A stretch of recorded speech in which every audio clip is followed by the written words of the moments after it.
नमस्कार, मैं हूं आपके साथ आयुषी गुप्ता।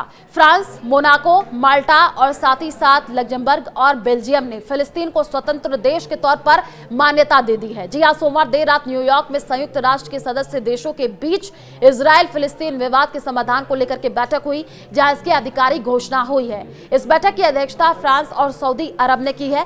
बैठक में फ्रांस के राष्ट्रपति इमैनुअल मैक्रों ने कहा कि आज फ्रांस फिलिस्तीन को मान्यता देता है, हमें शांति का रास्ता बनाना होगा।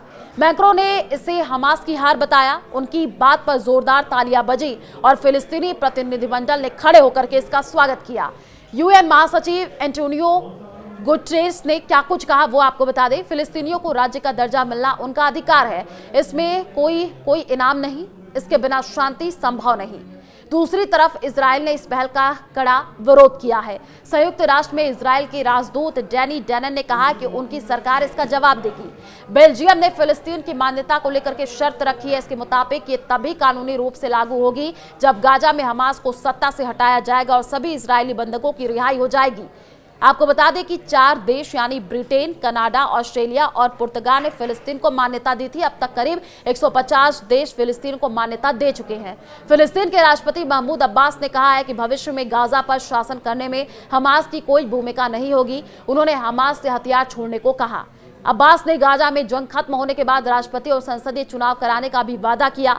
उन्होंने कहा कि हम 3 महीने के भीतर एक अंतरिम संविधान तैयार करेंगे ताकि अथॉरिटी से राज्य को सत्ता सौंपी जा सके। अब्बास ने उन देशों का धन्यवाद किया जिन्होंने फिलिस्तीन को मान्यता दी है। साथ ही उन्होंने अपील की कि बाकी देश भी ऐसा करें और फिलिस्तीन को संयुक्त राष्ट्र की पूर्ण सदस्यता दिलाने में मदद करें। बीबीसी के मुताबिक कई सालों से पश्चिमी देशों की सरकारें कहती रही हैं फिलिस्तीन देश को मान्यता तब दी जाएगी जब हालात सही होंगे। उनका मानना था कि सिर्फ मान्यता देने से असलियत नहीं बदलेगी, लेकिन अब हालात इतने बिगड़ गए हैं कि सरकारें दबाव महसूस कर रही हैं। गाजा में 2 साल से जारी जंग के बीच भूखमरी और बर्बादी की तस्वीरें, इजरायल की लगातार सैन्य कार्रवाई से इजरायल को लेकर दुनिया की राय बदल रही है। इन्हीं वजहों से कई देशों ने फिलिस्तीन को मान्यता देने का फैसला किया है।